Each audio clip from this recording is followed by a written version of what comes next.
Hello everyone. +2 exam result வந்த உடனே நீங்கள் அடுத்து என்ன செய்யணுங்கிறது தான் இந்த வீடியோவில் பார்க்க போகிறோம். இதை யாராவது பார்த்துட்டு இருக்கீங்கன்னா ஸ்டூடெண்ட்ஸ்க்கு மறக்காமல் ஷேர் பண்ணுங்கள்.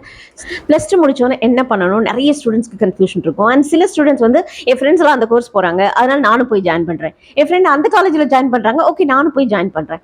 இல்லை எங்கள் ரிலேட்டிவ் ஒருத்தர் இருக்காரு, அவர் வந்து யூஎஸில் நிறைய சம்பளம் வாங்குறாரு, அவர் இதான் படித்தார், okay let me also do this. And எங்கள் ஆன்ட்டி வந்து இதை தான் என்னை படிக்க சொன்னாங்க. எங்கள் பக்கத்து அங்கிள் வந்து என்னை இதுதான் நல்ல கோர்ஸ்ன்னு சொன்னாங்க. எங்கள் அண்ணன் சொன்னா, எங்கள் தம்பி சொன்னா வேண்டாம். உங்கள் ஃப்ரெண்ட்ஸ் யார் சொல்கிறதையும் கேட்காதீங்க, உங்கள் பேரண்ட்ஸ் யார் சொல்கிறதையும் கேட்க வேண்டாம். கேட்டுக்கோங்க காதில், ஆனால் அந்த டிசிஷன் எடுக்கிறது நீங்கள் எடுங்க. இட்ஸ் ஆல்ரெடி 17 நீங்கள் இல்லையா? உங்கள் வாழ்க்கை இப்போ தான் ஸ்டார்ட் ஆக போகுது. நீங்கள் அடுத்து இன்வெஸ்ட் பண்ண போகிற அந்த 3 வருஷமோ 4 இயர்ஸோ whatever the time period you going to invest, that is what going to have a impact. ஒரு பெரிய இம்பேக்ட் உங்கள் லைஃப்பில் கொடுக்க போகிறது இந்த அடுத்து வர இந்த next 3 years or 4 years you going to invest இல்லையா? அந்த டைம் தான். ஸோ அந்த டைம் வந்து அவ்வளோ ப்ரிஷியஸான time. Never try to impress any one. உங்களுக்கு இது நீங்களே தான் டிசிஷன் எடுக்கணும். எப்படி சக்தி எடுக்கிறது? That's what we're going to discuss in this video. My name is Shakti. I'm a counseling psychologist. வாங்க வீடியோக்குள்ள போகலாம். இதை மற்றவங்க யாராவது பார்த்துட்டு இருக்கீங்கன்னா மறக்காமல் +2 ஸ்டூடெண்ட்ஸ்க்கு இதை அனுப்பி வைங்க. 1 2 3 4.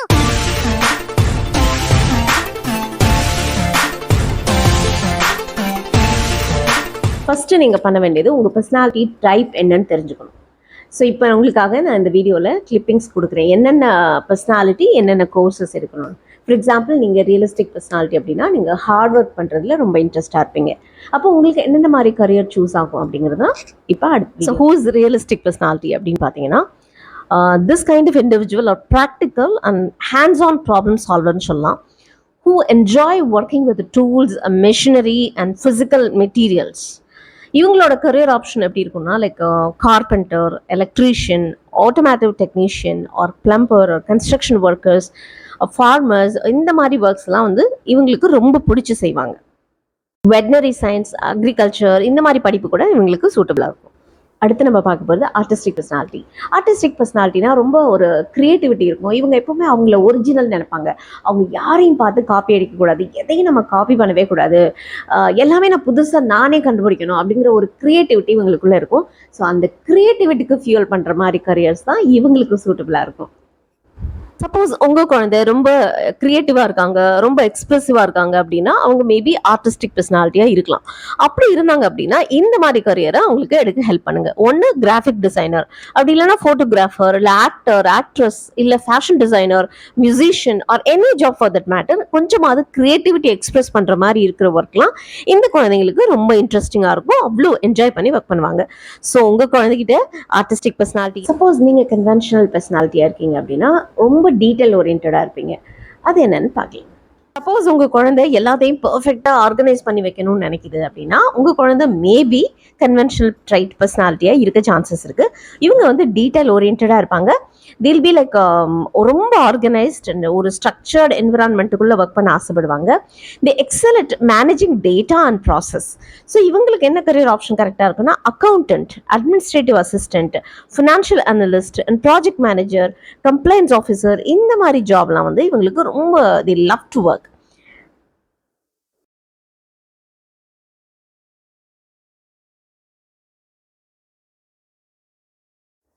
இன்வெஸ்டிகேட்டிவ் பர்சனாலிட்டி அப்படின்னா எல்லாத்துலேயும் ஒரு எக்ஸ்ப்ளோர் பண்ணணும், புது விஷயங்களை கண்டுபிடிக்கணுங்கிற ஆசை இருக்கும். இவங்களுக்கு தூக்கிட்டு போய் ஒரு 9 to 5 ஜாபில் உட்கார வச்சிங்கன்னா பண்ணவே மாட்டாங்க. ஸோ அவங்களுக்கு என்னென்ன கரியர் கரெக்டாக இருக்கும்? So investigative personality who are curious, analytical and enjoy solving complex problems. So careers in science, research and technology, definitely they'll offer endless opportunity for exploration and discovery. So suppose உங்கள் குழந்தைகிட்ட இந்த மாதிரி curiosity இருக்குது அப்படின்னா அவங்கள இந்த மாதிரி ஜாபுக்கு சூஸ் பண்ண சொல்லுங்கள். Data analyst, even investigative journalism, இல்லை any subject but research and development இருக்கான்னு பார்த்து எடுங்க. சில பர்சனாலிட்டி இருப்பாங்க, அவங்களுக்கு மற்றவங்களுக்கு ஹெல்ப் பண்ணுறது தான் ரொம்ப பிடிக்கும், வேறு எதுவுமே அவங்களுக்கு லைஃப்பில் பிடிக்காது. அடுத்தவங்களுக்கு ஹெல்ப் பண்ணணும்னு ஆசையோடே இருப்பாங்க. சோஷியல் பர்சனாலிட்டின்னு சொல்லுவோம், சோஷியல் ரைட்டு. இந்த மாதிரி உங்களுக்கு ஆசை இருக்குது அப்படின்னா உங்களுக்கு என்னென்ன கரியர்லாம் சூட்டபிள் ஆகும் அப்படிங்கிறதையும் பார்க்கலாம். நெக்ஸ்ட் நம்ம பார்க்க போகிற பர்சனாலிட்டி சோஷியல் டைப் பர்சனாலிட்டி. இவங்க ரொம்ப கம்பேஷனேட்டாக இருப்பாங்க, எம்பத்தட்டிக்காக இருப்பாங்க. இவங்க எப்போவுமே ஒரு மீனிங்ஃபுல் ரிலேஷன்ஷிப்பை பில்ட் பண்ணணும்னு ஆசைப்படுவாங்க. இவங்களுக்கு என்ன மாதிரி கரியர்லாம் கரெக்டாக இருக்கும்னா, ஒன்று வந்து சைக்காலஜிஸ்ட் இல்லை கவுன்சிலர் அது மாதிரி போகலாம், இல்லைன்னா educator, teacher and social worker, nurse, health care providers போகலாம், ஹியூமன் ரிசோர்ஸ் ஸ்பெஷலிஸ்ட் போகலாம். ஸோ இந்த மாதிரி ஜாப்லாம் இவங்களுக்கு ரொம்ப ஆப்டாக இருக்கும். இவங்களோட பர்சனாலிட்டிக்கு கரெக்டாக அலைன் ஆகிறதுனால they will enjoy the work.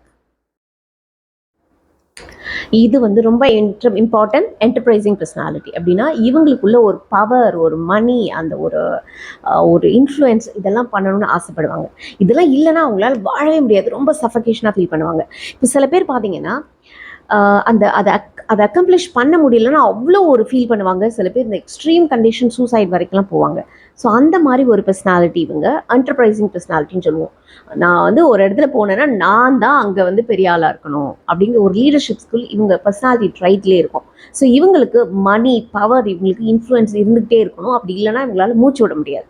So அந்த மாதிரி பர்சனாலிட்டியாக இருந்தாங்க அப்படின்னா அவங்களுக்கு கொண்டு போய் நீங்கள் 9 to 5 ஜாபில் போட்டிங்கன்னா சத்தியமாக அவங்களால ஒர்க் பண்ணவே முடியாது, அங்கேருந்து ஓடி வந்துடுவாங்க. ஸோ நெக்ஸ்ட் நம்ம பார்க்க போகிறது என்டர்பிரைசிங் பர்சனாலிட்டி. அப்படின்னா இந்த பர்சனாலிட்டி எப்படி கண்டுபிடிக்கிறதுனா, உங்கள் குழந்தை ரொம்ப அம்பிஷியஸாக இருப்பாங்க, புது புது விஷயங்களை ட்ரை பண்ணிக்கிட்டே இருப்பாங்க, ஏதாவது ஆப்பர்ச்சுனிட்டிஸ் இருக்கா, சக்ஸஸ் எப்படியாவது தேடி கண்டுபிடிக்கணும் அப்படின்னு யோசிப்பாங்க. ஸோ அந்த மாதிரி உங்கள் குழந்தை இருக்காங்க அப்படின்னா அவங்களுக்கு இந்த மாதிரி படிப்புகளை எடுக்க வைங்க. லைக் இவங்க ஃபியூச்சரில் ஒரு ஆண்டர்பனராவோ இல்லை பிஸ்னஸ் ஓனராவோ வந்தாங்கன்னா இவங்களுக்கு அந்த பர்சனாலிட்டிக்கு வந்து சூட்டபிளாக இருக்கும், ரொம்ப என்ஜாய் பண்ணி ஒர்க் பண்ணுவாங்க. இல்லையா சேல்ஸ் மேனேஜர், மார்க்கெட்டிங் மேனேஜர், இல்லை ஃபினான்ஷியல் அட்வைசர், இல்லை ஏதாவது லீடர்ஷிப் ஸ்கில், இல்லை ஒரு பொலிட்டீஷியன் கூட இதில் இவங்க வரலாம். எந்த ஜாப்ல எல்லாம் லீடர்ஷிப் ஸ்கில் எடுத்து பண்றாங்களோ, யாரெல்லாம் வந்து மணி, பவர் இதெல்லாம் என்ஜாய் பண்ணணும்னு ஆசைப்படுறாங்களோ அவங்களுக்கு இந்த கரியர் வந்து சூட்டபிளா இருக்கும். ஹோப் உங்களுக்கு ஒரு கிளாரிட்டி கிடைச்சிருக்கும்னு நான் நம்புறேன். இதையும் மீறி நீங்க அடுத்த ஸ்டெப் என்ன பண்ணணும்னா, எக்ஸ்ப்ளோர் பண்ணுங்க, யோசிங்க, திரும்ப எக்ஸ்ப்ளோர் பண்ணுங்க, யோசிங்க, எக்ஸ்ப்ளோர் ஒரு 3 times அட்லீஸ்ட் நீங்கள் பண்ணுங்க. மல்டிபிள் டைம்ஸ் நீங்கள் பண்ணதுக்கப்புறம் உங்களுக்கு ஒரு கிளாரிட்டி கிடைக்கும். Take a decision. ஆனால் டிசிஷன் எடுக்க முன்னாடி நீங்கள் பண்ண வேண்டியது ஒரு சின்ன காரியம் இருக்குது. என்னன்னா, if I take this decision, for example நான் ஒரு கம்ப்யூட்டர் சயின்ஸ் கோர்ஸ் எடுக்கலாம்னு முடிவு பண்ணிட்டேன் அப்படின்னா இந்த கோர்ஸ் எடுக்கிறதுனால எனக்கு என்னென்ன ப்ளஸ் இருக்குது அப்படின்னு உட்காந்து ரிசர்ச் பண்ணி எழுதணும். இந்த கோர்ஸை நான் எடுக்கலைன்னா என்னென்ன ப்ளஸ் இருக்குது எழுதுங்க. இந்த கோர்ஸை நான் எடுத்துட்டேன்னா என்னென்ன மைனஸ் இருக்குது, எடுக்கலைன்னா என்னென்ன மைனஸ் இருக்குன்னு இந்த 4 டிஃப்ரெண்ட் பெர்ஸ்பெக்டிவ்ல நீங்கள் உட்காந்து அனலைஸ் பண்ணும்போது உங்கள் பிரெயின் வந்து பர்ஃபெக்டான decision, at least most appropriate decision எதை எடுத்தால் உங்கள் லைஃப்க்கு நல்லா இருக்கும் அப்படின்னு சொல்லும். ஸோ உங்கள் பிரெயின் என்ன சொல்லுதோ, உங்கள் மனசு என்ன சொல்லுதோ அதை கண்டுபிடிக்கிற அளவுக்கு நீங்கள் ஸ்மார்ட்டாக இருக்கணும். ஏன்னா நிறைய டைம் அது சொல்லும், நிறைய பேருக்கு கேட்கவே கேட்காதது. ஏன்னா சுற்றி இருக்க விஷயங்கள்ல இன்ஃப்ளூயன்ஸ் பண்ணிகிட்டே இருக்கிறதுனால கான்ஷியஸ் பிரெயினில் இந்த அன்கான்ஷியஸ் பிரெயின்லேருந்து வர அந்த சின்ன வாய்ஸ் நமக்கு கேட்கவே கேட்காது. அது எப்போ கேட்கும்னா நமக்கு உள்ள ஒரு வெயிட்டாக ஒரு ஃபீல் இருக்கும், ஒரு கனமாக ஃபீல் இருக்கும். நம்ம செய்ய போவோம், ஆனாலும் உள்ள ஒரு ஃபீல் இருந்துகிட்டே இருக்கும், இது வேணாமோ அப்படிங்கிற மாதிரி. அப்படி தோணுச்சுன்னா உட்காந்து யோசிக்கணும்னு அர்த்தம். உள்ள உங்கள் அன்கான்ஷியஸ் பிரெயின் ஏதோ சொல்ல வருது உங்ககிட்ட அப்படின்னு அர்த்தம். அது என்னன்னு ஃபிகர் அவுட் பண்ணி அப்படி தான் நீங்கள் டெசிஷன் எடுக்கணும். இல்லை சக்தி இது ரொம்ப காம்ப்ளிகேட்டடாக இருக்குது அப்படின்னா டெஃபினட்டாக நீங்கள் உங்களுக்கான அந்த பர்சனாலிட்டி ட்ரைட் என்னன்னு கண்டுபிடிக்கிறதுக்கான நிறைய வழிகள் இருக்குது. அந்த டெஸ்ட் எல்லாம் நீங்கள் எடுக்கலாம், அது மூலமாகவும் உங்கள் பர்சனாலிட்டி என்னன்னு கண்டுபிடிக்கலாம். பட் நான் என்ன சொல்லுவேன்னா, அவ்வளோ தூரம்லாம் நீங்கள் இன்வெஸ்ட் பண்ணி டைமை வேஸ்ட் பண்ண வேண்டாம். அதை விட பெட்டர் நீங்கள் உட்காந்து இப்போ நான் சொன்ன இந்த ஸ்டெப் பை ஸ்டெப் இந்த ப்ராசஸை நீங்கள் உங்களால் பண்ண முடிஞ்சதுன்னா that will give a lot of clarity in you before you invest your time, money, உங்கள் எஃபர்ட். உங்கள் லைஃப் இது. You don't have to impress anyone. Take a proper decision. நான் வந்து இன்ஜினியரிங் முடிச்சதுக்கப்புறம் யோசிக்கிறேன் அப்படின்னு சொன்னீங்கன்னா உங்களோட வேல்யூபிள் ஆன ஒரு பெரிய ரிசோர்ஸஸை நீங்கள் மிஸ் பண்ணுறீங்கன்னு அர்த்தம். நான் காலேஜ் லைஃப் வேணான்னு சொல்லலை, ஆனால் உங்கள் கரியருக்கு உங்கள் லைஃபுக்கு என்ன தேவையோ அதை மட்டும் படிங்க. தேவையில்லாமல் குப்பை மாதிரி எல்லாத்தையும் நீங்கள் பிரெயினில் போட்டுக்கணும்னு அவசியம் இல்லை.